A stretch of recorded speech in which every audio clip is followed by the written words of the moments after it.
Hello, everyone. Today is February 8th, 2022, and thank you all for joining the Extended Day-Ahead Market Working Group 3, Greenhouse Gas Accounting and Cost.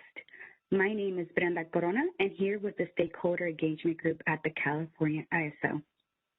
I will be co-facilitating today's meeting, and I'm also joined here with Kevin Head, who will be our facilitator, as well as Brian Jacobson, our scribe from California ISO.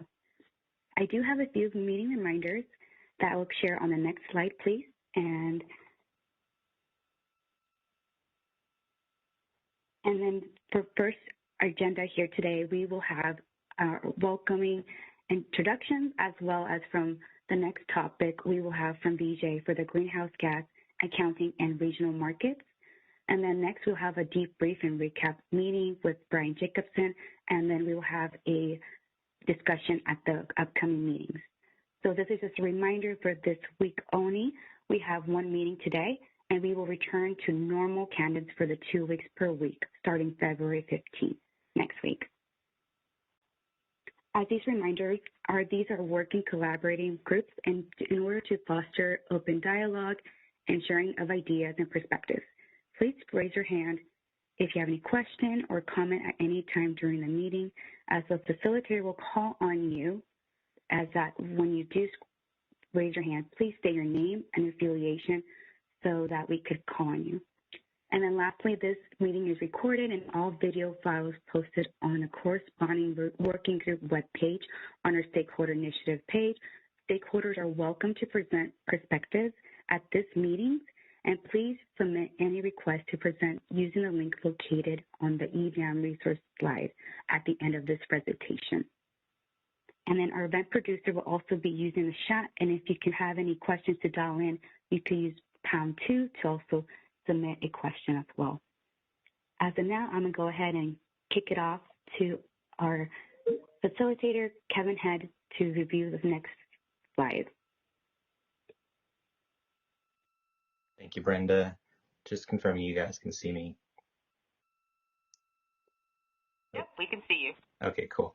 Hey, everybody, welcome to Working Group 3, talking about greenhouse gas costs and accounting. I'll do a couple of housekeeping items, and then we'll talk about some objectives for today's discussion. So first, the February 10th meeting for Thursday, that one has been canceled. Just a reminder on that, so don't dial in at 1 o'clock expecting to hear me and Brenda speaking. Hopefully you can use this time to take some time inside your organization or talking to other working group participants about the two different approaches that we have on the table for this working group. And the other thing would be the homework assignment. So just a reminder that we had posted a request for folks to do some work offline and come up with a list of questions they have about each approach, and we're asking that that homework be submitted on or before February 10th. So that's the same Thursday meeting. The idea is we'll gather all those questions up, kind of collate them and organize them, and then review them as a group on February 17th. And then those can inform the later discussions that we'll have in this working group. So we ask that you submit those via email to isostakeholderaffairs@kaiso.com. All of this information is in the homework assignment that we posted onto the working group webpage. So you should have a full set of information there. So if you missed anything in my last explanation, you'll see it on the working group page. As far as next week's meeting goes, February 15th, the California Air Resources Board has accepted our invitation to present. So that'll be at 1 o'clock on Tuesday, 2:15. And I'm not 100% sure of what the agenda is going to look like for that meeting, but I expect they'll be providing some insights into how the program works. And obviously that dovetails very well with what we talk about in this working group. So as far as today goes, Brenda, if you wouldn't mind scrolling, let's see, I posted some objectives. It's okay, I'll read these out verbally. So the objectives for today's discussion is to hear the WRA presentation on West-wide greenhouse gas accounting and all generation tracking system. So WRA, Western Resource Advocates, and Dr. Vijay Satyal will be presenting something. We're going to have a little presentation from him, 20 to 30 minutes, and then during that and afterwards we can have a Q&A directly with Vijay and his team. And then once we've sort of finished that Q&A, we can come back to the working group and talk about a recap and talk about where to go from here. So that is sort of the two objectives: hear the presentation and then come back as a group and discuss the different options that we have in front of us. So I will introduce Vijay.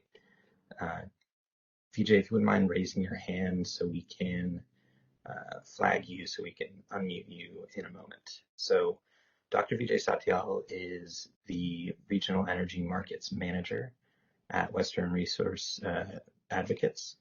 And this presentation is one that some of you might have heard, probably modified a little bit based on the audience, but it'll talk about greenhouse gas accounting in the West and a proposal for a new approach to this and its interplay with the ISO's day-ahead market and current kind of EIM model. So with that, I will turn it over to Dr. Satyal to kick us off. So operator, if you wouldn't mind unmuting him, and Vijay can get started. Great, thank you. Thanks, Kevin. Can you hear me? Yep. Okay, great. Okay. First of all, thanks to the entire CalISO staff team, especially Phil, whom I've interacted with for the last couple of years, Mark Leader, and of course, Kevin and Anja. Thank you to the GHG work group. And I actually really want to also thank many of you on the call who have come across our work or read the white paper in the last 6 months or so. I want to save time on my introductions because it's pretty obvious. I help work on regional markets at WRA, which is technically a conservation organization with more than 30 years in the interior West. We focus on the non-coastal states of the West, and we are a combination of policy experts, scientists, economists, and attorneys. And we truly believe in what I like to call actionable and evidence-based engagement, which is how we're here, because EDAM is, after all, a very actionable market-based solution to hopefully develop a centralized dispatch solution for the West. I have with me, and I will, in the interest of time, unfortunately not let them introduce themselves, but I have with me Sydney Welter, regional market analyst in my team at the Clean Energy Program, and Deborah Kapeloff, who was the original co-author and the intern for a year working with me on this project. So thanks to them for helping me as well. I also want to quickly thank our allies in the nonprofit space who have been very critical in brainstorming this year: Western Grid Group, Renewable Northwest, Northwest Energy Coalition, Todd Jones with CRS, Maury Golbet with YRAB, and even a couple of Western state policymakers. But we will be doing more outreach in 2022 to the Western states as a listening tour, and GridLab is a player in helping evaluate consulting in terms of platforms for greenhouse gas accounting. I request you have the entire slide deck. I'm not going to go through the entire slide deck bullet by bullet, and with my accent and I speak fast, feel free to throw in your questions in the chat box if I'm not clear, but I was hoping we could take questions at the end, unless you clearly think I'm talking something crazy. So feel free to chime in right away. Thank you. Let's go to the next slide, please. So the title was very obvious. We're focused on greenhouse gas accounting in the West. Like all of us dealing with the tragedies of COVID, we spent 2021 really working on understanding if we have to look out to the future, which is out into the ocean, and our vision is for a decarbonized grid, which is justified by changing resource mix. We know retirements are taking place. We also know clean energy policies are coming up, or states have their own voluntary or performance goals. Repeat, voluntary or performance goals. It really matters. The bottom line is we know the grid is changing. So WRA perspective is grid economics warrants a change.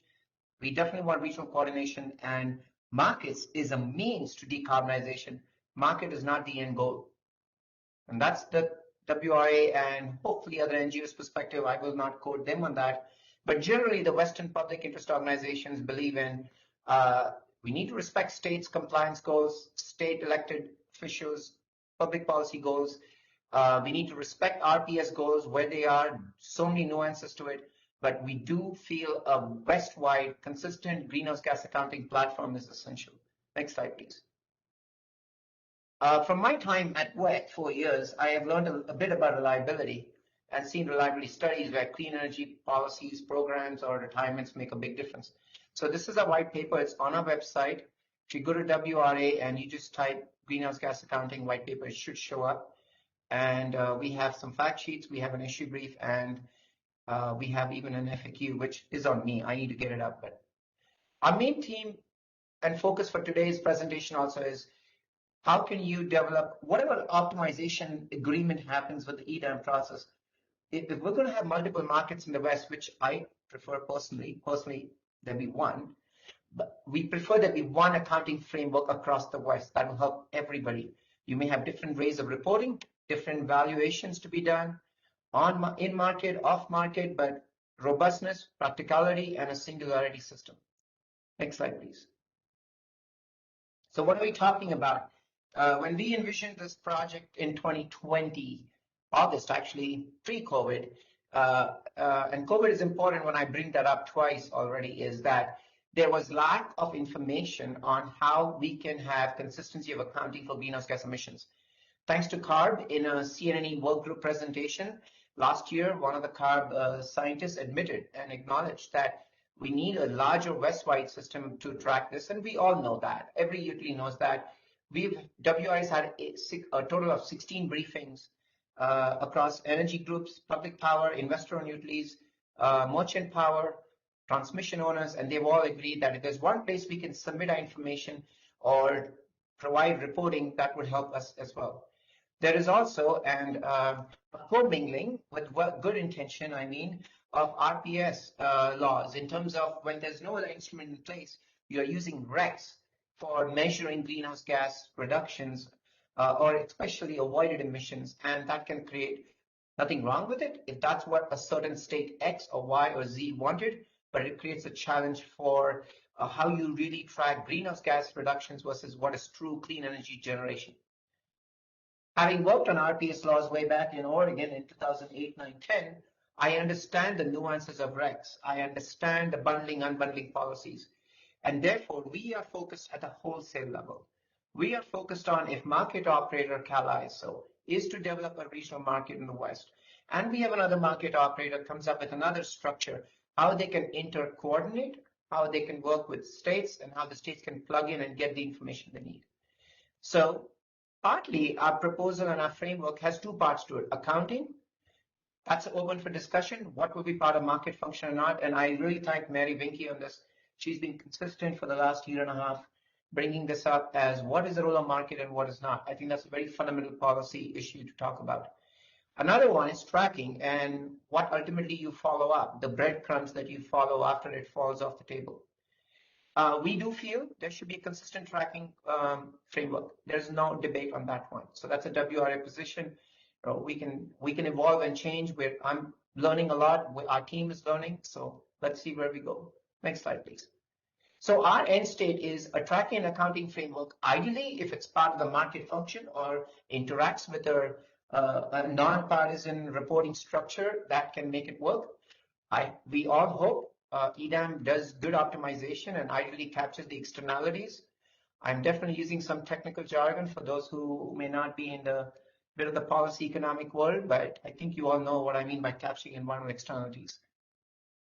I have to preface when I say this question on the slide, I'm not going to repeat it, by saying that WRA is not experienced and very deep into the existing CalISO structure and the way the EIM greenhouse gas treatment has worked. We are very familiar with it. We have leveraged that information in reading and researching, but we believe that a good market structure should be centralized dispatch, use the true cost of resources coming to bear, and ideally be at the wholesale level. What does that mean? there are resources that have attributes. We would hope that those attributes are captured when power is transacted or contracted.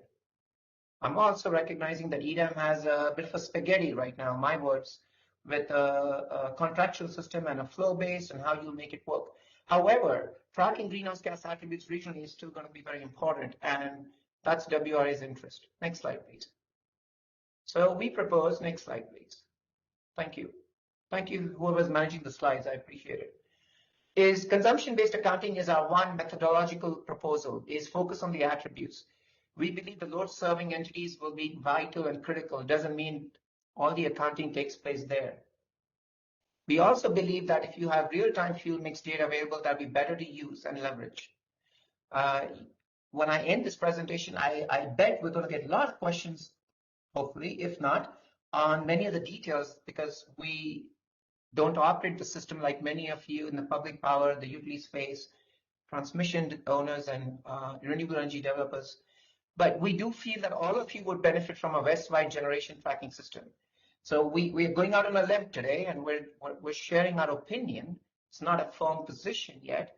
We feel that after brainstorming with a lot of stakeholders, we have come to feel that maybe expanding REGIS is an option. We expand it, we enhance the capability, we embed the REC information. Whatever state level REC policies are, they would be still intact, but we have specific best practices to offer. Next slide, please. Oh, sorry. Okay. Sorry, next slide, please. So this is, and I thank you, Deborah, for doing this work. Deborah did some phenomenal research across all Eastern markets, and many of you have that. I know Jeff's done work in this area, PowerX has, Mary Winky has, others have. Many of you are experts in this, more than us. But to focus on the spectrum between a flow-based form of greenhouse gas accounting to a load or resource-based, we would like to look at the attributes associated with the certificates.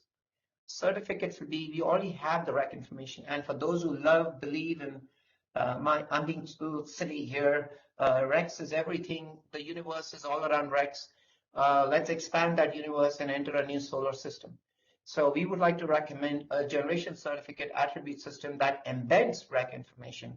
And if and where possible, assign them to the load being served. So we are in the red zone with the green theme of an attribute-based accounting.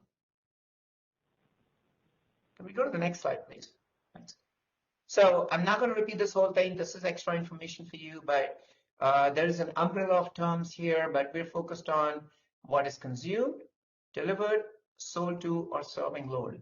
So I am coming around to the unspecified approach, thinking that Mary and Jeff presented on January 26th. I had to miss that meeting, but I've been tracking through the whole YouTube video and reading everything possible. But I think there is room for open-mindedness between the two approaches that could be used. I'd like to get to that later, please. Next slide, please. So very simple and very quick, attribute-based accounting, you're looking at the attributes of the power embodied. You're looking at a transactional certificate. Many of you are aware that New York, PJM have the GATS system. We're kind of leveraging that. And when Deborah presented this work to me, Deborah said, this is what we have, and I think we could build on that. Given the challenges with ETAG and how it's used for reliability reasons versus not, how it's used specific to CARB or possibly not, how very frankly, some utilities who have a lower customer base might be very hesitant to expand and create more ETAG reporting because of transactional costs. So from many angles, a generation certificate that captures all attributes, you create an account in the name of whoever is doing the transaction pre and post.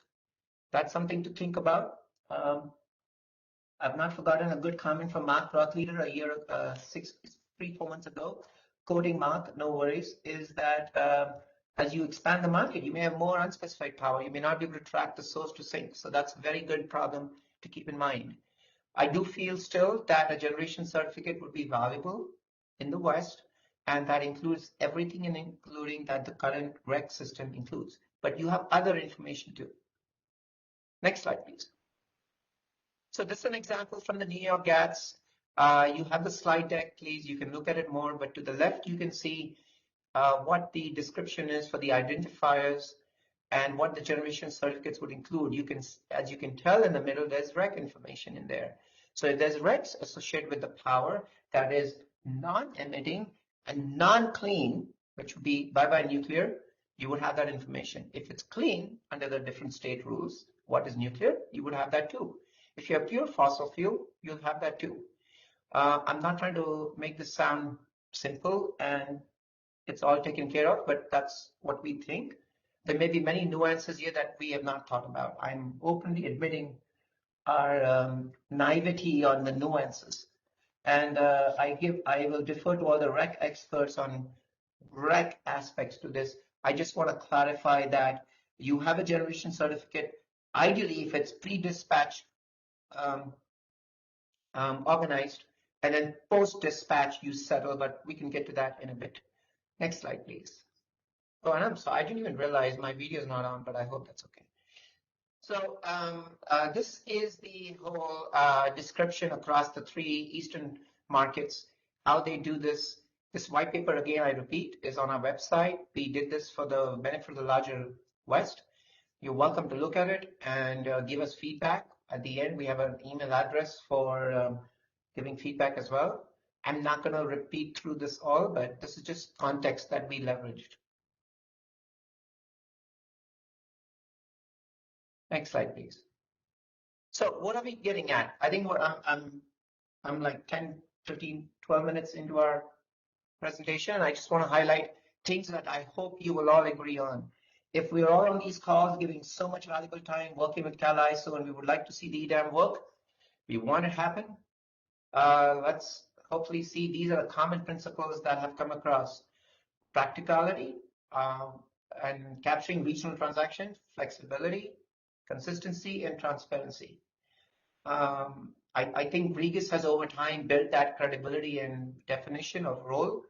WEC is a neutral, good organization that has interacted and works across other entities and the states mainly. We will need to work with the states. In fact, WR is already getting on a listening tour and engage with all Western states to understand state level needs, state level issues, state level processes.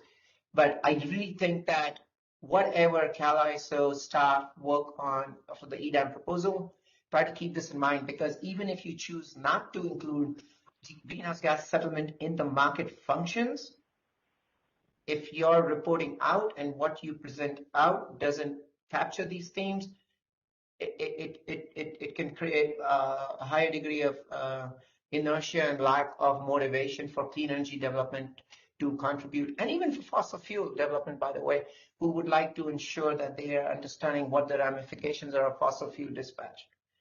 Next slide, please. So we get to our recommendation and request. I'm being a little, now I enter the provocative world. We'll go to the next slide, please. We have a couple of scenarios. First of all is WRA is going out on a limb to suggest we expand Regis to include all generations attributes tracking. Many of you may be already doing this. Some of the utilities, some of the CalISO market participants, the PTOs. I know some of you have done work in this area, including some of the utilities have presented ideas and white papers, but we're basically being realistic. We don't want to be a decarbonization promoting organization that just wants to paint a new blue sky. We believe in using what's working, but enhance it, make it better. We do believe a single instrument for tracking would be helpful that tracks information as much as possible from all generating resources. I was very impressed and intrigued by Jeff Spy's presentation on the challenges of the EAM's greenhouse gas treatment, and then a conversation we had with BPA highlighted me to the end, and I listened to the calls on the deemed versus the actual dispatch and how that gets difference. All the more it reinforces WI recommendation for a single instrument of tracking. And lastly, even if you do not include greenhouse gas accounting in the settlement options, in the market function, and you have it just as a settlement reporting because you think that's where it's best, I hope there is very good, clear understanding between market operators, generators, and reporting entity. WI is in conversations with SPP on the Markets Plus, and we will be maintaining the same position over there too. So I would like to convey that we want to be consistent in requesting consistency of what gets agreed upon and there being a West-wide tracking, because that's the best way you can have markets work effectively and efficiently. Next slide, please. So two scenarios. I repeat my humble naivety to details of optimization design of the CalISO structure. I have not read all the day-ahead market design processes, but I wonder if existing meter data can include emission attributes, REC ID information, and all generation information. That includes RE, clean non-RE, fossil fuel. If you do that, can we, it's a question I ask, can we bring in some kind of shadow price or a price signal to reflect Western states' emission requirements or caps in ways to influence the optimization, whether you do one step, two step, whatever. I'm not worried about the steps. The math, George is the king. He can help think with that, and all the other queens on this group can help figure out. But I do feel that if greenhouse gas accounting can be leveraged part of existing meter data or what generators are submitting, all generation attribute tracking is feasible from the get-go, and it be part of the requirements. You do a pre and post verification. If this group comes to a consensus or there's good reasons why greenhouse gas accounting has to be external, then I would like to better appreciate why on behalf of WRA and the NGOs as well. Our goal is a one instrument for reporting. One instrument, because as I've said in some of my our team design meetings and conversations with our allies, you have one Uber app that works between California and Nevada. I've used the Uber app just 4 weeks ago in Berkeley, and I used the Uber app 2 weeks ago in Colorado. So it's same app, same reporting, different congestion values, different hurdle rates, worked out. So sounds cheesy, but I would like to request, in the interest of Western states' needs, market participants and BAs, CalISO, and others, let's not try to build an EDAM without being connected to the larger system that has regional benefits for clean energy developers, and I repeat, actually even fossil fuel generators and transmission operators who would like to get incentive for transmitting clean energy over fossil fuel on any given day. Hey, Vijay. Yep. So this is Kevin. I know you were hoping to finish, but can we just stick on this slide for a second, or do you want to keep going? No, we can take. You're the boss. You decide. You run the show, please. Okay. So it sounds like the first question here is, can the ISO's market track using meter data or some sort of other data source the emissions attributes of the generation on the system at any one moment? Is that your question? Correct. That because without attribution, a couple of stakeholders during our outreach last fall and listening to these sessions, I've heard that there's a big difference between what's deemed versus what actually gets realized. And I'm not deep into the understanding of deemed. Sydney and I are working to understand meter data, but why are we hesitant to not have generation attribute tracking to be pre and post? And Deborah, if you can get on, can speak very quickly to my thinking, that would help, please. Deborah, I think we've talked about this once. Real quick, please. And Deborah, if you want to speak, you can raise your hand and the operator will be able to unmute you. And you can raise your hand using the WebEx window. Deborah, you should be unmuted. You can go ahead. Possible you're also muted on your phone. Can y'all hear me now? Yes. Okay, great. Thanks for unmuting me. Just to speak a bit more to what Vijay was saying, I think kind of the scenarios he lays out is whether or not in a market, does the market operator have the capability and the informational availability to use the existing data that is being reported to the market operator regardless as a tool to have this information and to streamline this information? Or if not, if that information is not available, what are the alternatives there? And what is the easiest, most consistent way to transparently get that data, have it be good quality, verifiable data, and have that be something that is streamlined and that isn't necessarily a burden to impose extra reporting or anything like that? Yeah, I'll let the ISO team chew that question over, and we'll come back to it. So the next thing that I heard you mention, Vijay, was that you were thinking that these attributes could then somehow create a price signal. What would be the purpose of that, and how would that be used in the market? And Yeah, so this is a very confusing, tricky area where we need to figure out what attributes could create price signals. I think the main thing I meant there was if this deemed versus delivered framework is better understood, what is important is generators that are putting in a bid with knowing the attributes for the resource that they're putting in. If that information is available, if any of that information is specific to relating to clean energy standards in a greenhouse gas state, let's pick Washington as our best example. So if Washington, an entity in Washington wants to import power from either ideally another, so California, having, or actually more from non-California, like a non-greenhouse gas state, whether you do zones or whatever it be, how can you take that information from that attributes in the certificate and appropriately create a price signal if needed, if it's an emissions cap. So there's a cap on fossil fuel imports, versus if there is a carbon price, then of course there'll be an optimization sequence for carbon pricing more easily done. You've done that experience before.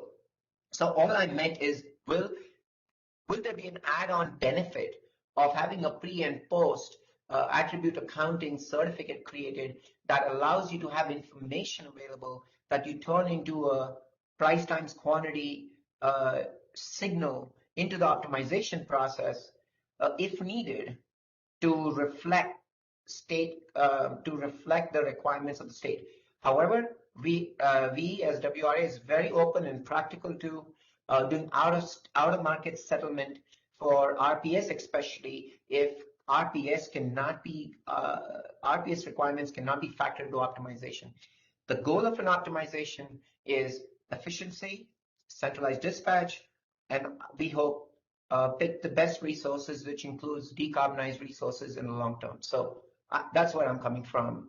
I just want to push the frontier with scenario 1, or scenario 2 may be more practical and more legally also appropriate.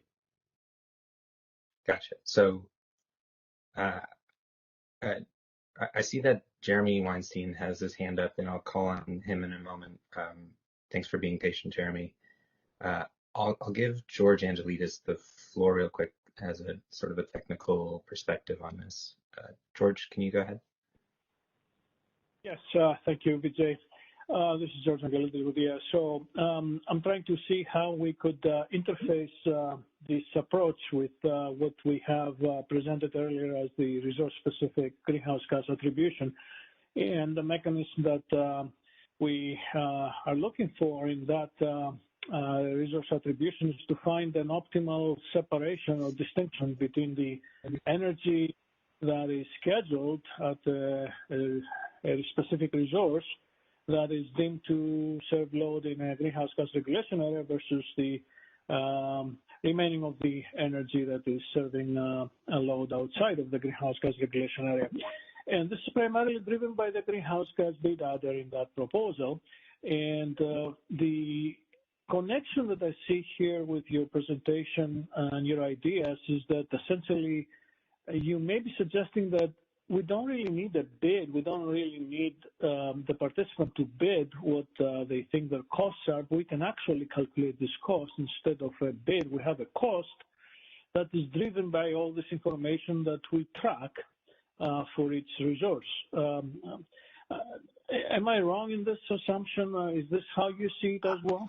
I think you are correct, George. I think you're getting to where my instincts are driving this scenario.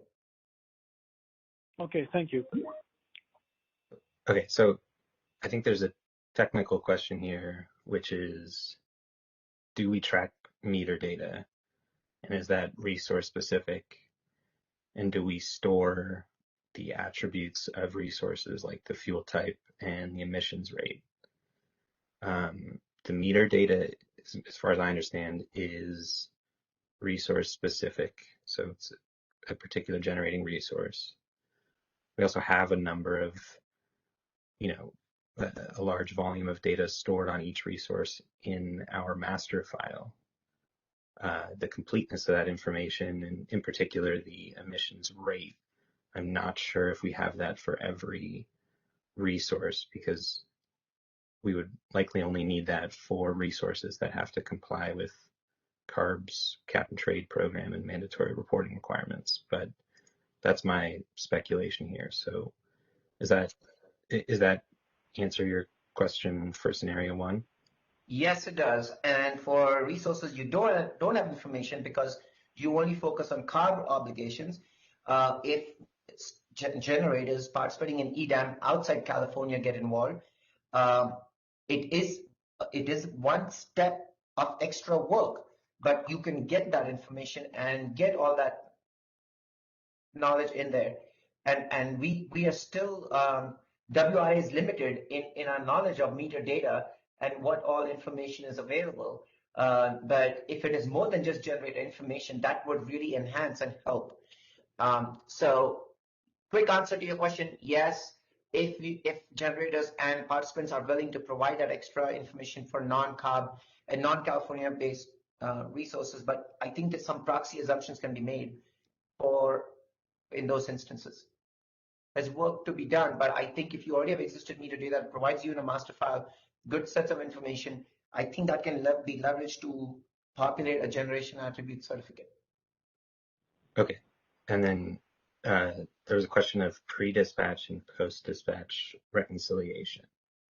So the question that I think is being posed here is, say that they think that a resource is going to be scheduled for 10 megawatts. It turns out that based on the actual results, they were scheduled for 9 megawatts. That's what you're saying we would need to reconcile between their schedule and their meter? Is that correct? I don't want to sound so cheesy and silly, but I have a budget for each month for my eating out lunch money and what I land with, and then where that money got spent between eating lunch versus getting extra coffee or a couple of beers is what we're trying to verify or raise the gap. And I think that's the way to look at this, is a pre and post settlement to verify, because on the final day, day before when the bid takes place, there may be some challenges, or if the PowerX concerns of Dean versus delivered are valid and clean energy resources not being delivered as much as they were expected to, that's another reason why you need the verification. okay? I'm not justifying, I'm not endorsing the PowerX concerns, but I think they made a case for improving and validating that we can't just expand the EDAM GHG system. So this approach, I think, would help. I could be wrong, but I can finish some other thoughts, but I hope that helps. Okay. Yeah. Can I call on some other folks just while we have this slide up, because Sure. Okay. So Jeremy Weinstein, you had your hand raised. If you wouldn't mind introducing yourself and sharing your thoughts here. I'm Jeremy Weinstein, participating as a California ratepayer. I do have a note for you on scenario 2, and in terms of understanding why all generation certificates cannot be, I think I would look up station service and understand how Regis addresses station service, but that's not really what I raised my hand about. I raised my hand about because I didn't understand slide 8. I wonder if we could please go back to slide 8. So on slide 8, I'm looking at the red language, and it says tracks attributes or certificates and assigns them to load. So does the content of what you're calling the generation attributes, does that change based on the generation load that's been displaced? Can you elaborate on your question while I'm going to call on a friend to respond? Thanks. Yeah. So elaborate the question, because basically I'm reading so traditionally a rec is generation from a resource or tracks the attributes that are in the generation from the resource is a definition that's in the Regis operating rules that is very expansive. There's been, lots of discussion, even at the Regis level, about kind of what's in the rec in terms of what gets imported into the energy imbalance market. There was a investigation by the state of Oregon, and Washington is working on regulations that have to do with kind of like, quote, what is in the rec and what happens when it's imported in California. All that focuses around, you look at the generation itself. And I'm seeing here that you are looking at, okay, well, what happens at the load? Does that mean that a megawatt hour of generation tracked from a resource has different outcomes based on the load that it serves? Okay, that's a nuance for me. I appreciate this knowledge. I know I can see Andrea Kuhn from WEC on this call, but if she wants to comment, but I want to give it to Deborah first. Deborah, do you have an immediate reaction, please? Or Sydney?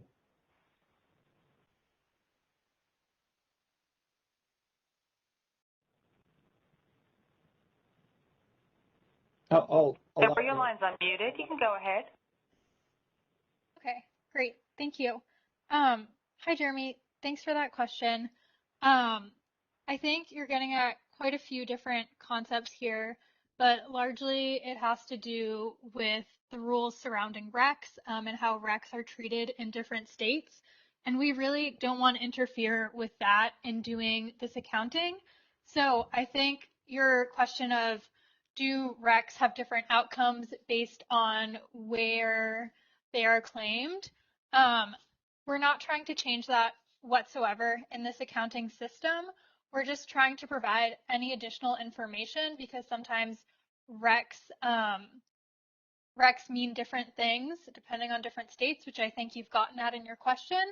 And so I think the idea is to work within the existing policies that states have in place for their RECs. We're not trying to change those, but at the same time, have greater accountability for where these RECs are going within the greater West.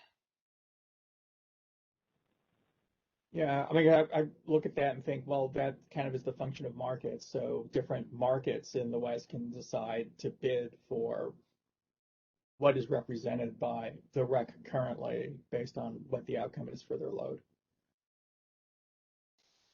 So I'll step in here. I see your point, and that's an area of work. We're simply saying, not to sound trivial about this, is that whatever the RECs reporting is done from the states and the utilities in the states to Regis, we don't want to change that.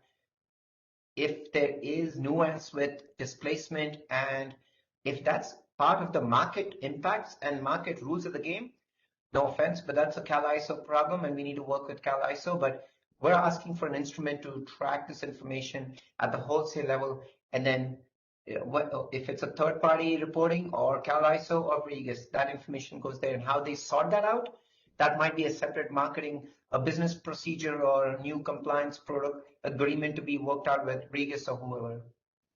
And I would just also add just a nuance for consideration while you're working through this is kind of understanding how station service interacts with the creation of a REC. That it's not just a straightforward, there's just generation from a resource and we can just measure that and that is the environmental impact. Regis works very hard before it produces RECs to kind of understand, all right, well, what's the electricity that came in to the resource to come out? It's called, station service that came in and how that relates to what came out of the resource. Okay, thank you. That's very good observation. I'm going to request my team to help me track your questions so we can, it's a good parking lot question for us. Thank you. Yeah, thanks, Jeremy. Thank you. I saw another question in the chat. This one's from Anthony Diakilla. Anthony, apologies for not remembering the organization that you represent, but I'll go ahead and read your question, which is the energy imported into the EDAM. Thanks, Anthony, from the city of Pasadena.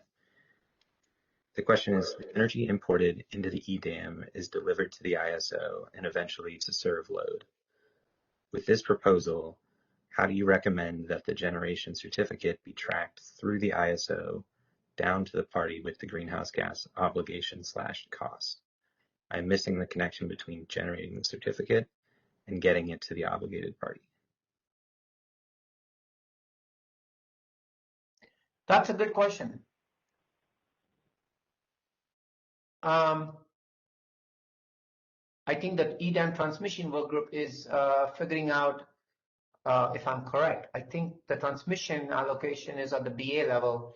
In the greenhouse gas work group, there is all kinds of discussion, if I remember right, from the very good summary paper that Kevin and team have developed, is the greenhouse gas accounting in terms of accountability. English meaning accountability would be at the GHG zones or BA or LSE. So I think whatever is the basis of verification and allocation that would be done for the imported fossil fuel or non-fossil fuel resource will be the place where they will have to develop sub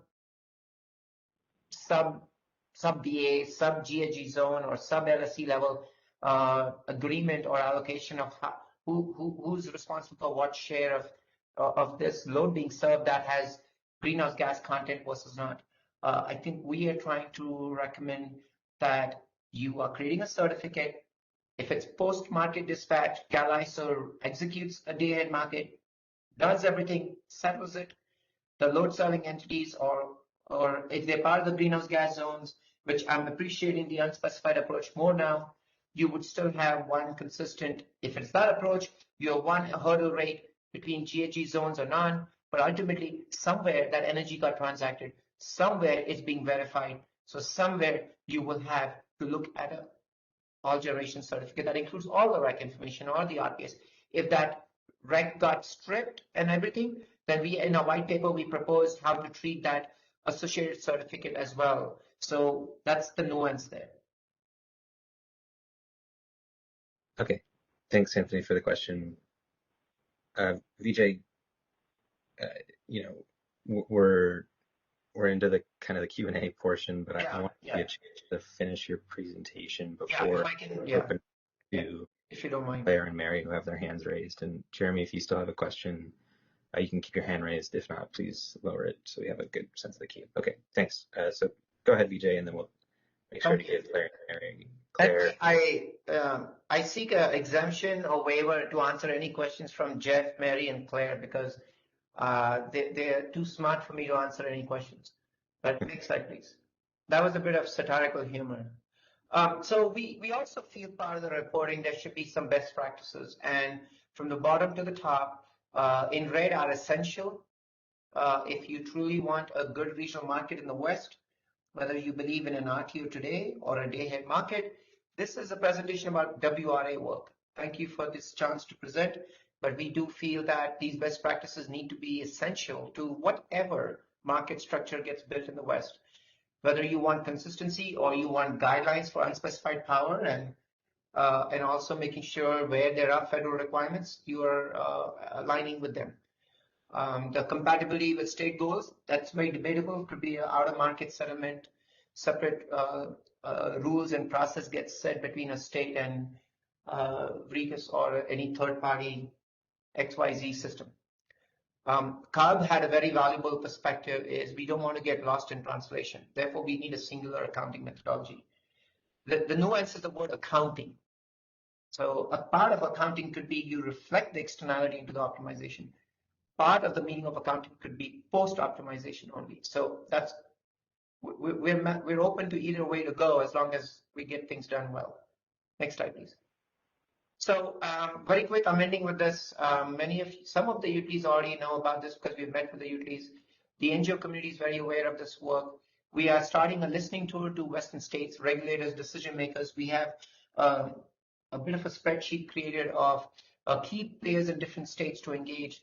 We are not discriminating. We believe that every state has clean energy to provide to the system, and every state wants reliable power to be transferred, and every state wants reliable load to be served. So we want to understand state-specific processes, detailed compliance issues on data and everything. And we are partnering with GridLab to review existing greenhouse gas platforms and REC tracking systems as well, mainly with a focus on greenhouse gas, because decarbonization is our understandable goal. To the right are the players we'll be involved in, as we already have been. Next slide, please. So I end with a basic request or a recommendation from our side. Next slide, please. Our recommendations are questions. So I think we've already talked a bit about the first one. I'm not going to waste time. WI is unsure. We're still learning. We're learning a lot from these work groups. So I thank the CalISO staff for doing this valuable work. Should the greenhouse gas zones be the basis should be states only, or should be LSEs or BA? When we did this work, Deborah and I, and then Sydney, we were all practically thinking BA level would be more practical, or LSE level, but understanding that where the settlement happens could be different. And last is, I'm not sure about the unspecified emissions approach for all generation tracking, if that instrument could fit in. But actually, in the last 1 week, I'm more intrigued and open-minded there too. So these are views / concerns, and I think we end here. I appreciate this chance to present. Please invite feedback for the benefit of the larger conversation that we're having. Any feedback, especially from public power, load-serving entities, and independent clean energy developers, would be very valuable as you interact with California and based outside California, and or interacting in Colorado or Washington as well. So thank you again to Kevin and the whole CalISO team for inviting WI to present. Thanks. Yeah, thank you, Vijay. So, Anthony had just a response to your answer to his question, which was, I'll just read it. He says, this group is expected to decide who is responsible for the greenhouse gases. The ISO does not communicate the source of the energy being delivered to the LSE. There is no tag for ISO system energy. So I think this might, weigh in kind of similar to what Jeremy's question was before about attributing generation to load, is that in a wholesale centralized market, that there aren't direct attributions to load. So I suppose the question here is, how would you make a generation certificate in such an environment where there isn't a load that's being directly served by a individual generating resource? That's a good comment. We can't assume there's a one-to-one relationship between generation and load. And in a prior conversation with one of the active participants, I learned, unless you have one complete market with all generators reporting information, this can be a challenge. I even heard that in the EIM RIF meeting. And I think there may need to be some assumptions made depending on how the load is grouped or aggregated into a zone or something, where you still have some sense of how much is being transacted into a certain location or a certain footprint. I'm not trying to suggest that WRA wants to track every resource, pounds per megawatt hour pre-dispatch to pounds per megawatt post-dispatch, but the focus is on attributes, and focus was on trying to relate it to the load being served rather than being 100% source-based and worrying about that. That's the spirit we were coming from, but I recognize this challenge and potential criticism to this approach. Thanks. Okay, Vijay, if you don't mind, I can open it up to some questions from folks who've been waiting patiently. It's ready. I'll put my helmet on. I don't have one, but I should. Okay. I'll open it up to Claire first. Claire, can you please go ahead with your question? And if you wouldn't mind introducing yourself as well, that would be helpful. Sure. Thanks, Kevin. And can you go back to the 2 scenario slides? And this is Claire Brigance from the Western Power Trading Forum. So I wanted to respond to this and give my technical feedback on the 2 scenarios. So on scenario 1, my understanding is that the market operator, the CAISO, has eyes on all resources in its system. That means it'll know the technology and fuel type of the resource. It'll know the heat rate for the gas resources, and based on those 2 things, will therefore be able to calculate the emissions or an emission rate of any resource that's dispatched in its system. The second thing is that the CAISO will know exactly how much a resource was dispatched. So the scenario, the hypothetical you posed of being deemed 10 and only dispatched 9 is not going to happen, or could be prevented from happening, because any deeming would be limited to the actual output of the resource to the extent there is resource-specific deeming. What it doesn't know is the REC IDs or the RPS serial numbers, but I view that as unnecessary. WPTF's perspective is that to the extent greenhouse gas accounting is part of the market function, and I'm using the market function writ large to mean a greenhouse gas reporting function after the fact, and not integration of greenhouse gas counting of clean energy resources into the optimization. But so to the extent that greenhouse gas accounting is improved and is presented to both regulators and the public after the fact, I think the market already has the information it needs to be able to do good and accurate greenhouse gas accounting. And we can talk further about how that can be improved, but I don't see that there is any need for nor additional value to actually pull in those attributes into the system, because the market operator has already, or will have already, all the information it needs to do correct greenhouse gas accounting. Thanks. So Claire, if you don't mind that I respond. So when you say greenhouse gas accounting, you mean in terms of which generator is combusting fuel that is greenhouse gas intensive or not, but not necessarily who's using the energy that it generates. Is that correct? Correct. So I would see that you use the information on rich resources that have been dispatched and what their emission rate is to basically do emission calculations for the entire footprint, as well as potentially, and this is the other conversation we're having, the emissions associated with anything that's deemed or opted into, or whatever the variant is where we ultimately choose for basically internalizing the carbon price of the 2 cap and trade programs into our system. But I would not see this as being used to track emissions to specific utility load.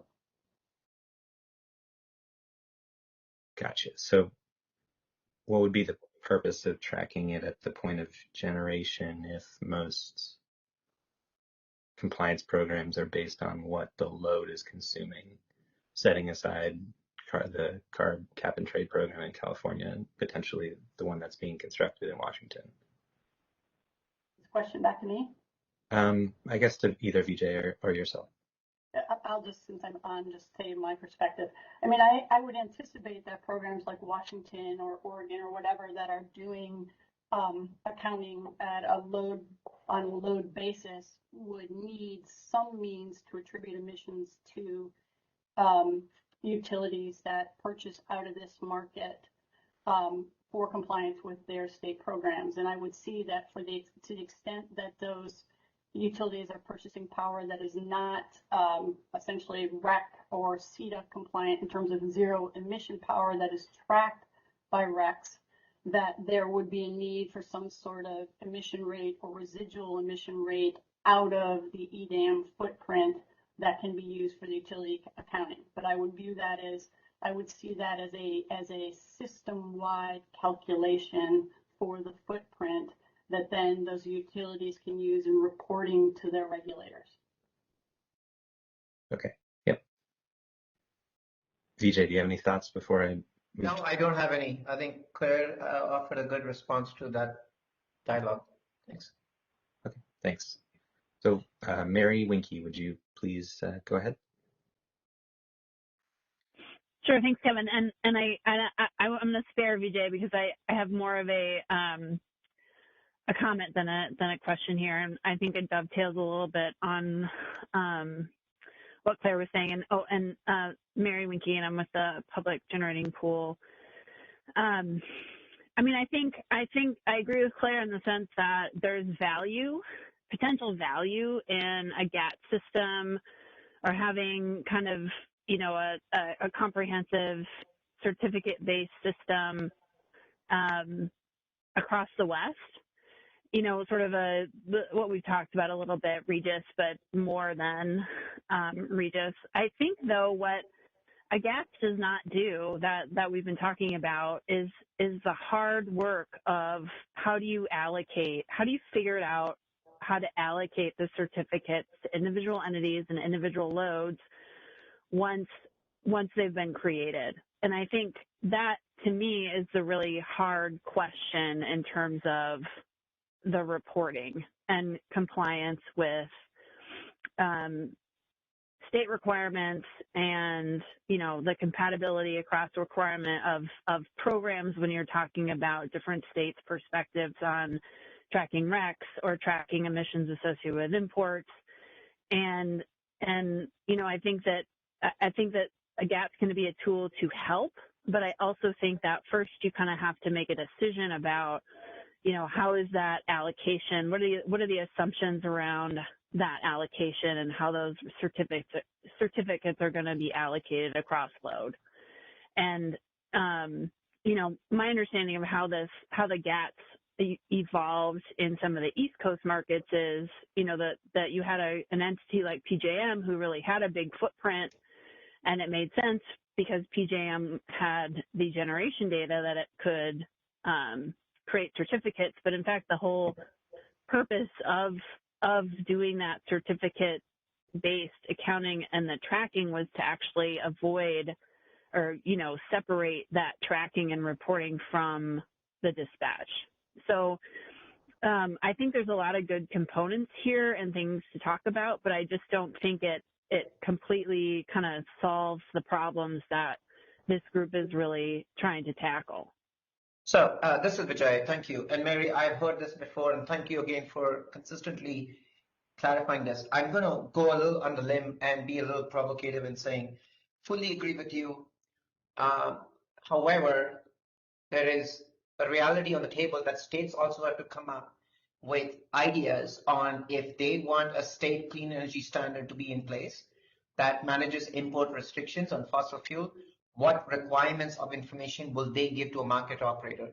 I think it's not all behooving on the market operator to come up with the allocation if it's post-market. If it's post-market, it involves interaction with the states, involve interaction with the REGIS process to understand what they currently give to REGIS for clean energy requirements. So I'm not trying to punt the ball, though I love soccer. I'm simply saying that we need to agree on what would be the market design rules on how the post-market information is developed on attributes, and what entities will be the decision points on the allocation assessment and how it goes. WRA is looking beyond EDAM. WRA is looking to a larger West-wide system. So I totally agree with you, and I appreciate your reminder of what this work group is trying to do. But I think if this EDAM is going to be successful, it has to be mindful of the implications beyond EDAM and outside the EDAM footprint also. That's where we're coming from. Thanks, Mary, and thanks, TJ. Yeah, I agree on Mary's point. I will turn it over to Andrea Kuhn, who has had her hand raised. Andrea, would you go ahead, and while you're preparing to do that, I think Claire is having trouble lowering her hand. So Michelle, event producer, if you wouldn't mind, if you're able to lower her hand for her, that'd be helpful. If not, it's okay. But Andrea, go ahead. Thanks, Kevin. Can everybody hear me? Yes. Cool. Andrea Kuhn, I'm with WEC, and I am the director of Regis. So I heard a question that I wanted to just provide some clarification. Earlier, there was a question that was, if everything is looking like system power, how do you go about creating these certificates? So I wanted to talk a little bit about what Regis does with the renewables, because we have a similar issue with renewables that you do with all of the rest of it, right? That if you were to look at an E-tag as power crosses, say, from somewhere in the Pacific Northwest down to the CAISO, the E-tag might actually say that it's system power, but when it goes through Regis, it has to be tagged to a certain specific generator. And so even though the E-tag would say it's system power, we're getting our information from specific generator by generator revenue meters. And so we're actually tracking the power back to the original source.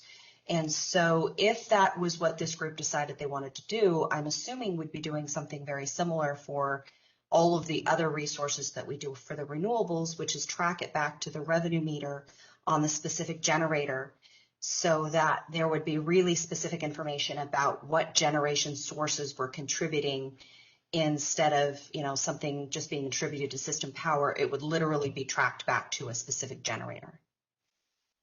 And I hope that clarifies the question for the person who asked that.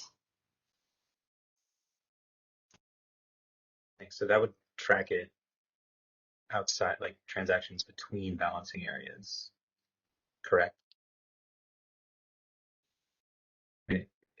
Is it only? Yeah, so the Regis doesn't just track between balancing authority areas. We literally track the generation itself that's being produced.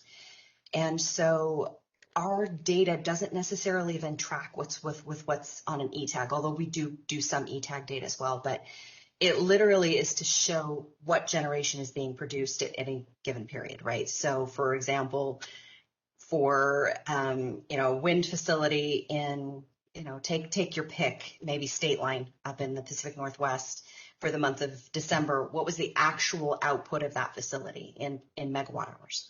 That's more of the data that we'd be tracking, not necessarily where it went after that. And so it would be, as Mary mentioned, and she's right, it would be up to the design to determine who gets what allocation of those certificates that are available, whether that is contracted or whether that is according to a market design that CAISO is assigning those. It would be up to that more to figure out where to allocate those certificates. The purpose of a generation tracking system would be to actually show where the power was coming from, not necessarily what specific load it's synced to. Is that helpful? Yeah, that is. Well, so while I have you, Andrea, would you be willing to answer? So just from a technical perspective, what would be the level of effort on Regis's side to implement this program if you were to implement it? Not asking you to do that at this particular moment, but right. Moving away from just renewables to all generation, what's the incremental level of effort here? Well, I think, Kevin, it's going to depend on exactly what it is that you want to track. If it is just you want to create certificates for all generation, that's pretty straightforward from a technical standpoint. We might need to do some tweaking of the software, but it's pretty straightforward. If what you want to do in addition is you want to attach certain greenhouse gas attributes, carbon or otherwise, to that generation, that would definitely be a little more complicated. And so again, it depends on what you want to track. And then the second question for us, of course, is always where are we getting the data? And so again, CAISO is very accommodating for us and provides us a lot of data on our renewables right now. And I'm assuming this, if this was done for a CAISO project, they would be looking to provide us with data. But again, that's kind of where we would need to go, is specifically what do you need tracked? What kind of details, what kind of information, and then where would we be getting the data? And those are kind of where I'd need to go before I could give you anything definitive as in terms of what timing would be. Yeah, that's a good answer. Vijay said that he's got a comment here, so I'll give him. Thank you. And thanks, Andrea, for stepping in, because Sure. I didn't want to speak for Regis, but I can share this publicly that a couple of us in the stakeholder space have generally had an informal conversation, and White has been generally supportive to be part of the future conversations where this goes. So I'm glad Andrea was on this call. I do want to say that's exactly the work that Andrea nailed out is what Grid Lab will be doing to evaluate what new information, how, and what metrics will be needed to support that system. So that's what we're working on this spring and summer. Thanks, Vijay and Andrea. And Andrea, I have one other question. Sure. Would you need changes from state level entities, regulators, legislators to require this information be given to Regis, or can it happen outside of the regulatory space?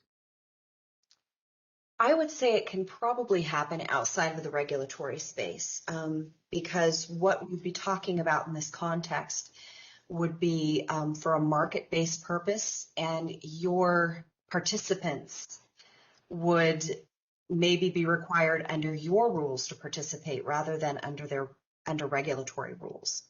And so, yeah, we could do it if there were CAISO related market rules that required people to register their non-renewable resources with Regis and go through this accounting process.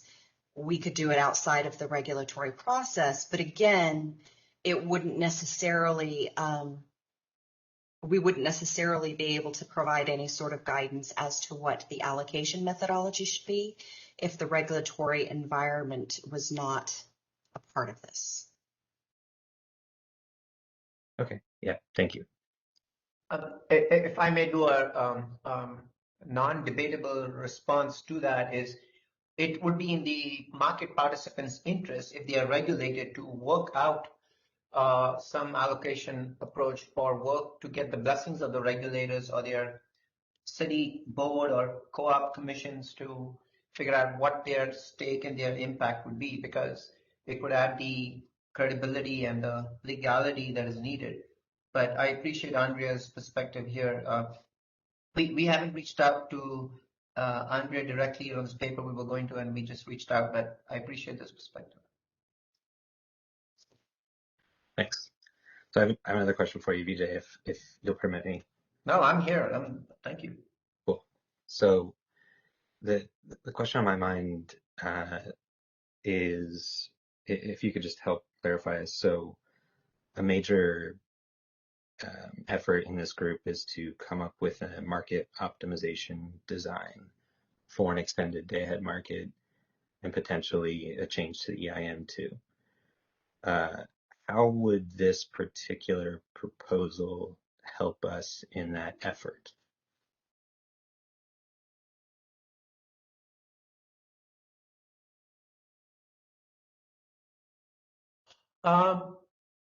That's a very good big picture question you're asking, and I think it partly part of my answer will be to what George asked, is you will be getting, and I don't know what Claire and others know, and you all know at CalISO, is the degree of information you already have on energy that is bid and the attributes associated with that energy.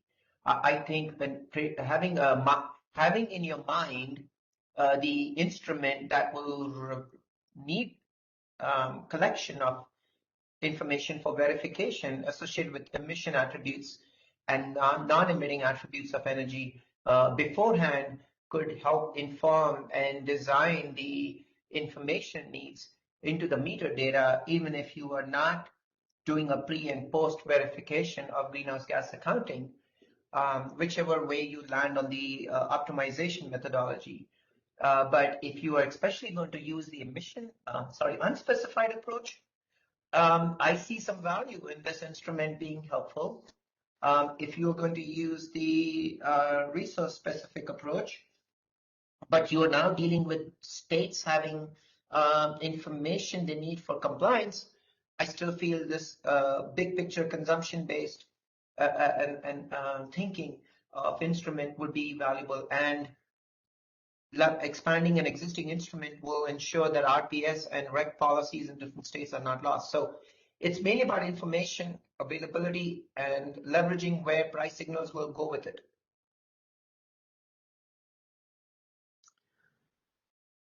Okay, thank you.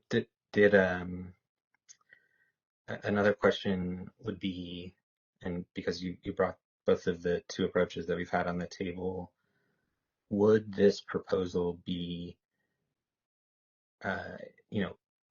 would this not be enabled if we were to pursue one approach versus the other? As in, if we go down one road, can we not reach the end goal of an all generation certificate program, or are both potentially, are they mutually exclusive? Sorry.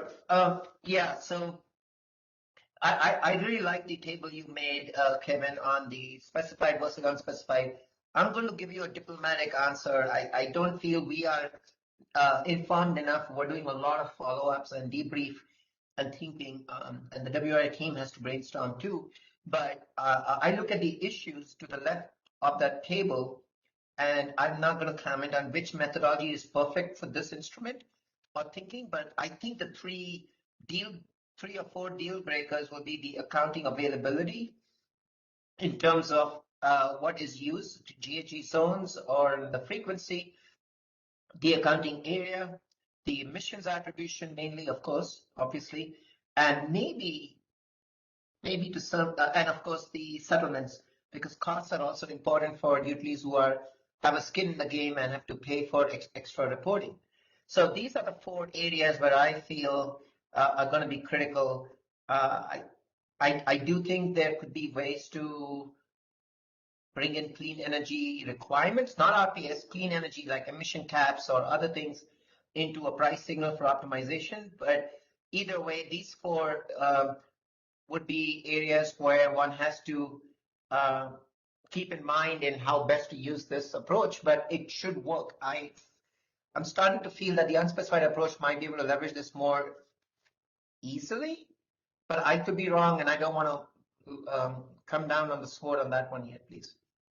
I think that WRI will reserve firmer position once we see a final proposal on that one, please. Yeah, that's fair.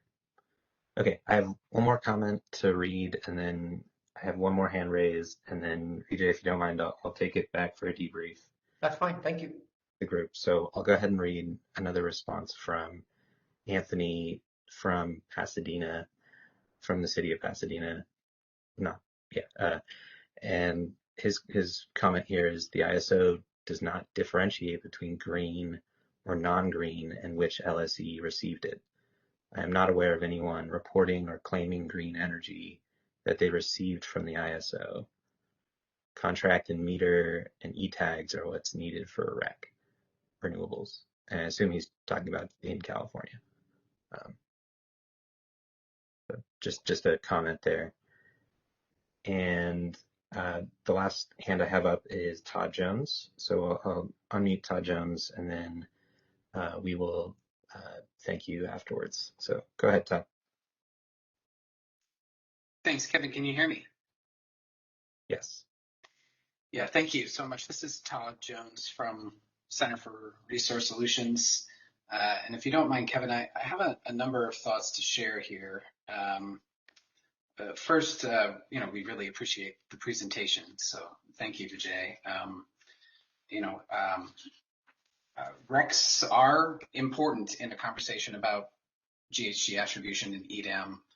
And, we've said before that a key objective should be to maintain a single and fully aggregated retail delivery claim for each megawatt hour. We need to avoid double counting or separating emissions from fuel type as the market allocates or attributes generation to states or zones, or attributes resources or emissions to specific market transfers. So we're talking about attribution to state or zone load, not necessarily utility load, but that still affects RECs. RECs are more generally attribute certificates are the correct tool for consumption-based or load-based GHG accounting for the delivery of emissions from renewables to load or states or zones. REC accounting is consumption-based GHG accounting for renewable resources, but they are currently limited to a subset of renewable-only resources in the West. And we agree that expanding the current REC system to include certificates for all other resources for a region-wide attribute-based tracking would enable the most consistent and precise accounting of delivered power and emissions to support and support consistent GHG reporting and power source disclosure by LSEs, across the West.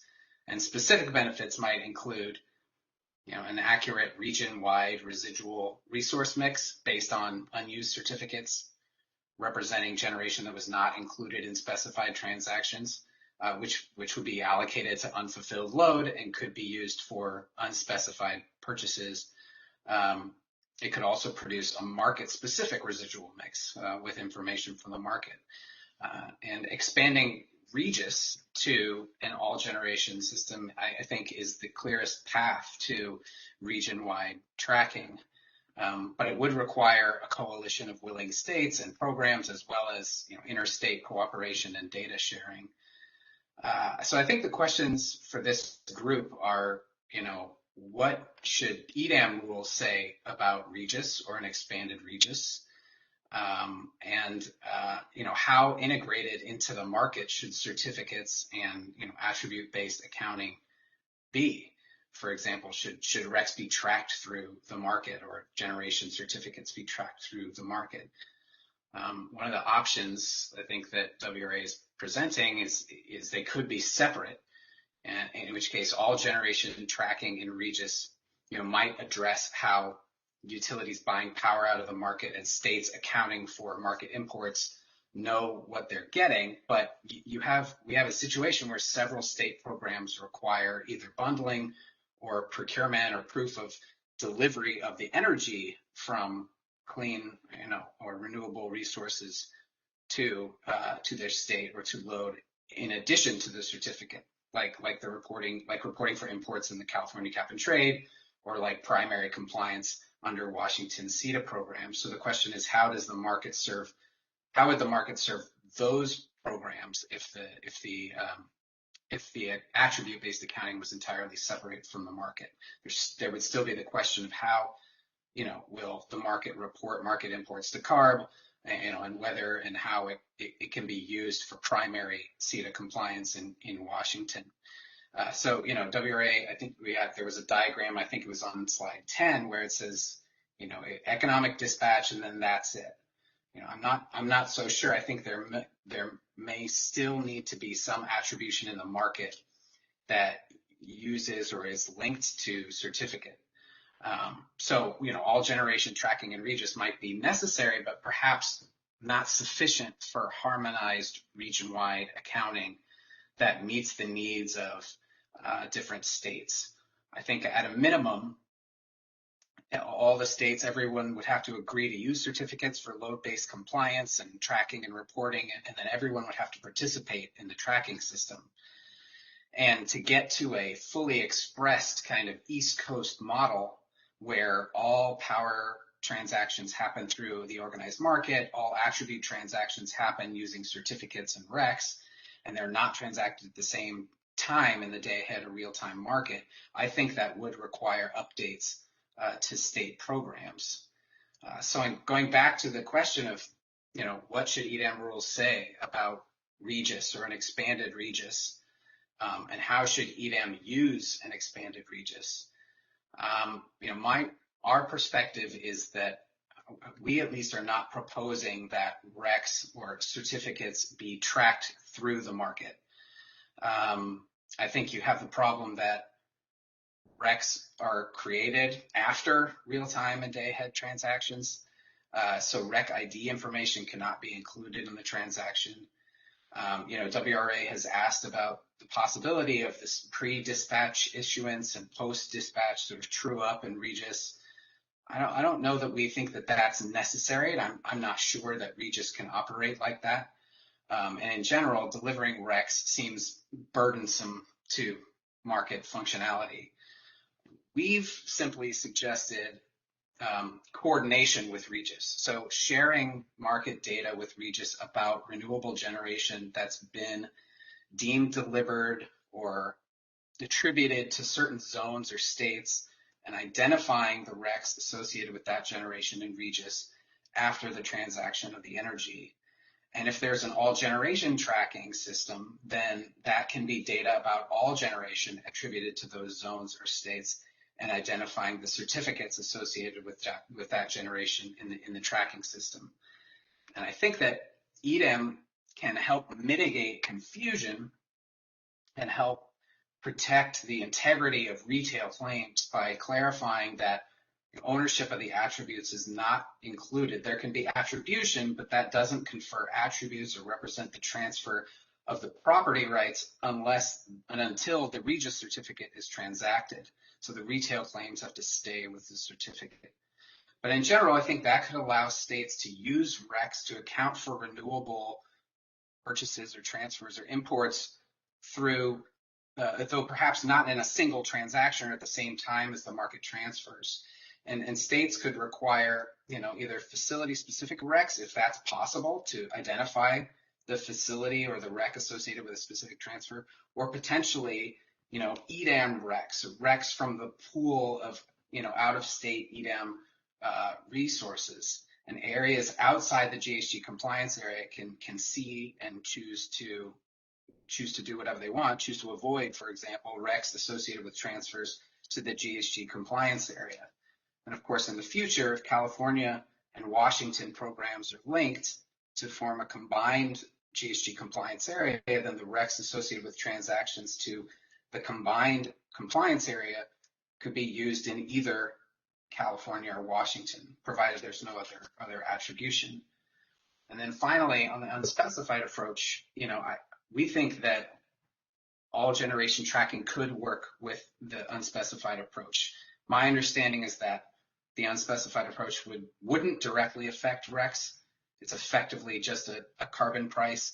It's not reporting clean imports, only quantifying a volume of imported emissions. And we understand that an option for access for clean resources outside of the zone to the GHG zone under that approach would effectively treat out-of-zone resources like they're inside the zone rather than as a resource-specific import of those resources. So it's just sort of a workaround of the hurdle for those resources. But all market imports, that total volume to the zone, would still be assigned an unspecified rate. That may avoid the need for a resource-specific attribution method to serve California and potentially other carbon pricing states to be linked to Regis. But of course, any other resource-specific attribution by the market to serve other state programs that require bundling, et cetera, would similarly need to be aligned with Regis. And regardless, you could still have all generation certificate tracking in Regis, again, to facilitate consistent and comprehensive GHG accounting across the region. I'll stop there. Thank you for the time. Thanks, Todd. I'm going to be honest, I'm not sure I followed everything that you were saying, but I'm wondering, do you have a specific, can you just recap what you said to say what your 3 comments were so that we can perhaps open the discussion up to the broader audience? Sure. Sure. So I wanted to reiterate that we support the premise of WRA's presentation first and foremost, that that this is that some coordination with these other tracking systems is important, that RECs are affected, and also that we generally support the idea of all generation tracking. I think we agree with some other folks on this call that all generation tracking, certificate tracking might not solve all of our problems. In that, first of all, it would take a coordinated effort among program, administrators to expand Regis. And second of all, we do have, states that require bundling or that do require procurement of the energy, not just the certificate. So having it wouldn't be a completely, East Coast model where you have the all generation certificate tracking system sitting on top of the organized market. There may be a need to track through the market. But our other point was we don't see, at least at this point, the need to track RECs through the market or for this sort of pre-issuance and then post-dispatch true up. Rather, I feel like we can get a lot of the benefits of all generation tracking and that sort of comprehensive region-wide GHG account, as long as we coordinate any resource-specific attribution that happens in the market with information in Regis so that we avoid double counting.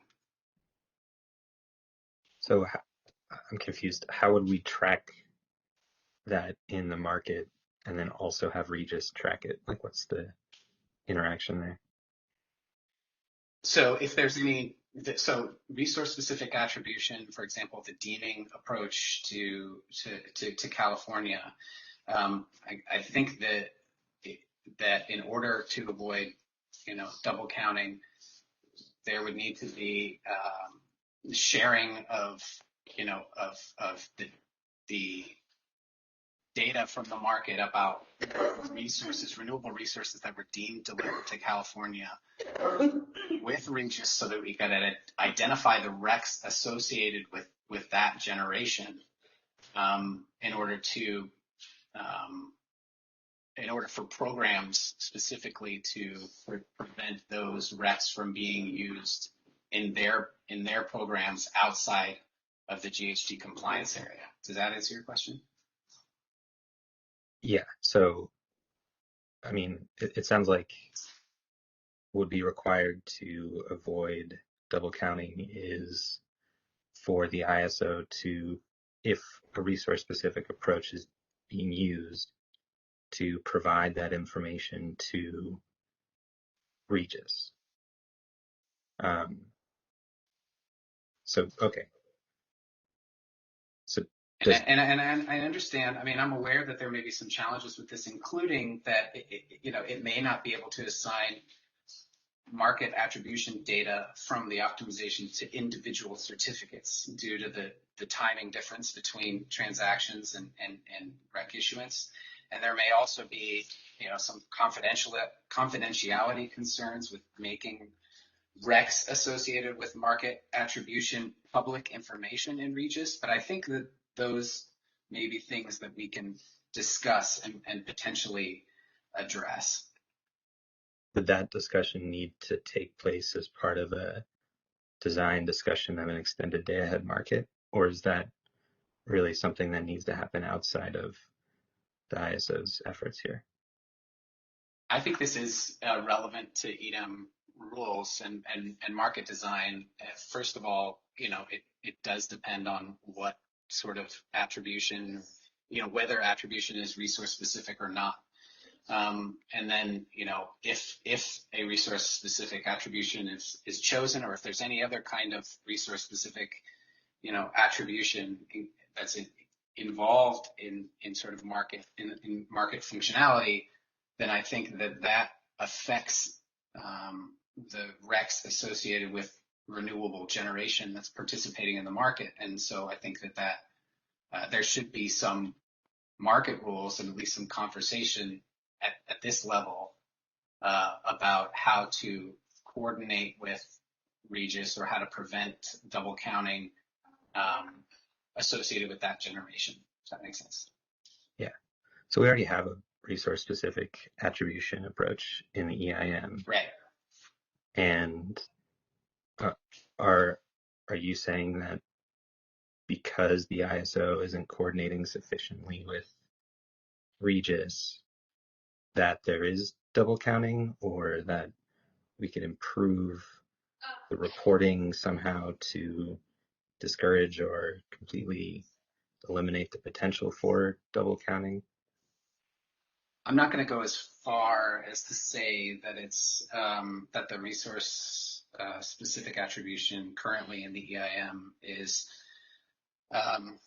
double counting. I've had conversations with folks about, what that resource specific attribution represents and whether or not it represents sort of the delivery of attributes or could be used for a claim by the purchaser to be receiving, that specified resource and then be used for sort of reporting, GHG reporting, or some sort of other load-based claim. I think it's an output of the market, and it's up for discussion about whether or not that represents a claim that would conflict with the rec. But to the extent that it is or could be, I do think that there's a double counting concern there.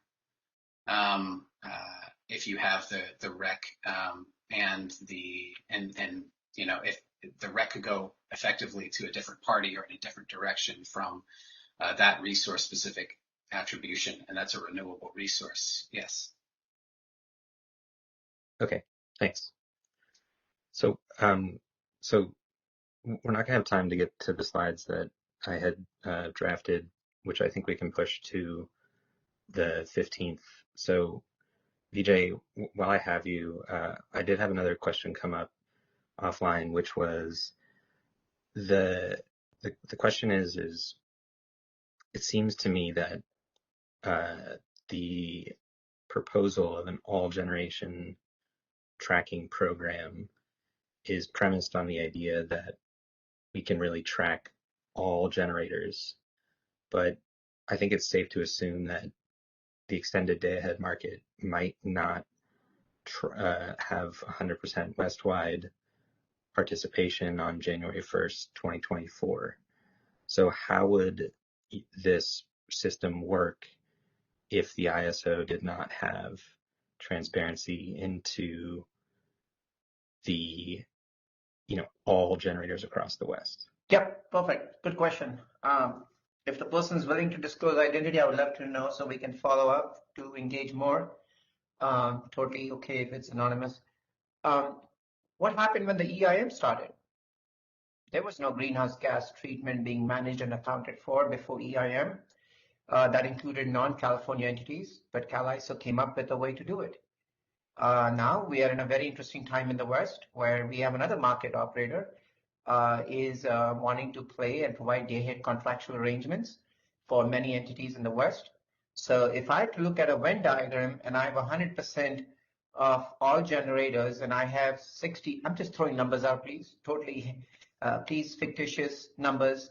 I have, say, 35% decide to enter EDAM, another 30% decide to enter SPP. Let's keep it 50-50. Let's treat both importantly equal. 35, and then you have a remaining 30 that decide to not pass for anything. Would you want a preferred system that is agreeable to both? So we have 70% of the all generator universe at least accounted for and available information that they can be interoperably communicated, and whatever reporting happens goes to Regis for whatever they need or is needed.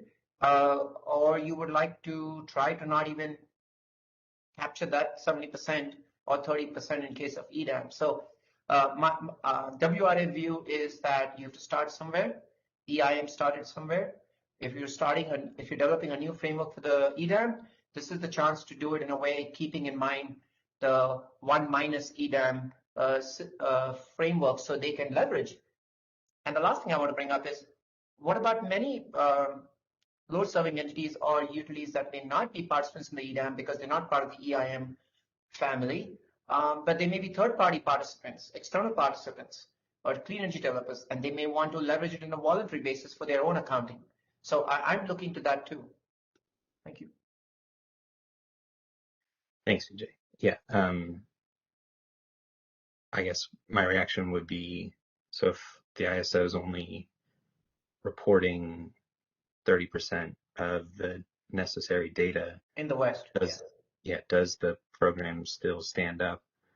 And then as a corollary of that would be, if we were to provide the output data that would help actualize this program, would we need to be aligned with the other entities that you mention in designing how that data is presented and verification requirements and those types of things? Correct. And let's face this, I'm not deep into the transmission world, but on SEAMS coordination, CalISO already does that. As an RC, CalISO is already coordinating information on interchange flows and other reliability managements and remedial action schemed information on the transmission business. And Cali with Gridwell and others on this call who are very knowledgeable in that area know that there seems coordination happening. So this would be similar kind. I believe in a consistent one greenhouse gas app I would like to have on my phone if I'm this king or queen of the day across the West accessing a greenhouse gas portal, and the information for the EDAM footprint is on the CalISO website. Like you have a very good dashboard for resource sufficiency adequacy now and your LMP prices. So we are engaged with SPP explicitly now, and we have presented the same structure. Maybe changed a few slides to customize to SPP, but for the Day-Ahead Markets Plus, we hope to have the same dialogue. So we believe in what we have said before, singularity and consistency of framework. The processes might be a little different. The paperwork and the forms might be a little different. Compliance details might be different for what Regis needs. But ideally, I would like to see Andrea Kuhn's team, if Regis is expanded, gets similar information, maybe different structure and processes that capture relevant attributes information across all generations. Yes, and that then you make the patchwork, you combine it. You have the 30%, okay, you got 60. Let's just hypotheticate BP has its own tracking or WAPA has its own, then you have another 10, 15%, and then you have the non-participants who will say everybody else is working on it, or you have smaller utilities, LSEs and a BA who are non-participants, but because the BA is doing BA level reporting or accounting, they want to be part of it, or their load serving customer base wants to see how are we doing in terms of our utilities footprint. So they may build into that. So okay. That's all I'm trying to say. Thanks. Yeah, thanks. So we have 15 minutes left. I do have one more hand that was raised. And so I'll turn to that hand in a moment, but I just want to make sure that we have enough time to turn it to Brian for a bit of a debrief, and then back to me just to talk to touch on a couple of reminders. So I will let Doug Howe give some closing thoughts here before we say thank you to Vijay and turn it over to Brian. So Doug, would you please go ahead and introduce yourself? Can you hear me? Yep.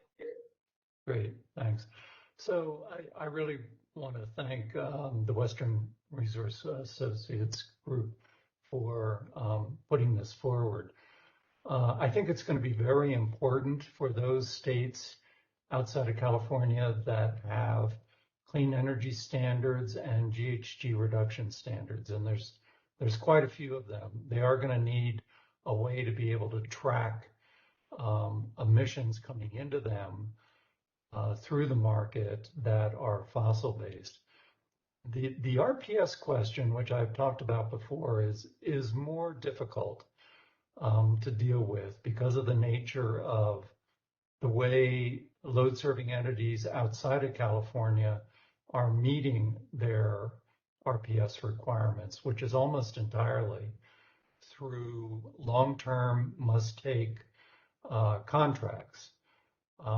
And I understand, it's my understanding in California that statute requires the load-serving entities there to fulfill their RPS requirements by optimizing their contracts through the market. that kind of statute doesn't exist outside of California. The utilities are told to go meet X% of your portfolio from renewable energy, and the way it happens is through long-term firm contracts with a must-take obligation. So RECs outside of California, most RECs are going to be tracked as a result of their contractual obligations. Where was the source and who was the off-taker? And then of course, there can be unbundled RECs as well. Some renewable energy, I think, might go through the EDAM. That's not covered under contract. But the way things are situated right now, I don't think it's going to be a very big amount. So I guess the bottom line, Kevin, is I think we're going to be stuck with both systems for a while. We're going to have to track RECs outside of the market, and we're going to have to track fossil emissions through the market, because I think that's mostly what the market's going to be handling, at least for a good few years. So I'll turn it back to you. Thanks. Thank you, Doug. All right, so I will flip the presentation back to Brian, but just want to give a special thank you to Dr. Vijay Satyal and Deborah and the rest of his team who helped come up with this proposal and for spending the last 110 minutes with us. So thanks again for joining us. And I'll turn it back to Brian to give a little debrief of what we discussed today. And then Brian, if you wouldn't mind just flipping it back to me to say goodbye. So go ahead, Brian. Thanks, Kevin. Yeah, I'll be brief today. Thanks for the presentation from Vijay. There was a lot of good discussion on primarily around the tracking question. So we had, let me just kind of summarize some of the discussions that followed his presentation. One of them was regarding how can we track the markets, track the attribution through the markets, and George did offer that through the greenhouse bid adder and the information that could presumably be expanded in the master file, either direct emission rate or assumed emission rates based on what we know, that is a possible solution. The other comment brought up was that could the attributes create a price signal, and the context there was for a load serving entity that wished to control the emissions portfolio of its imported power, that having that in the bid could facilitate that level of control. But most of the discussion again was on how the tracking system would assign the RECs to the load with the in-market versus out-of-market options. And then a good discussion on how Regis or an expanded Regis could fulfill that role, whether or not, if we did pursue that approach, would that involve a regulatory process to expand it or not? And the thought there was perhaps the regulatory process could be avoided based on the discussions here. And then let's see, I think I just wrapped up with again more discussion on Regis, that whether or not an expanded Regis would provide a full solution. And I think there was a number of comments that was suggested that it maybe not, that there would need to be some level of transaction coordination between the market solution, providing energy transactions to the tracking system, if that's Regis or not, for ultimate tracking purposes and reporting. And then finally, the last comments that were offered were regarding whether or not, given maybe not 100% participation in EDAM compared to an SPP market, that would that be a barrier?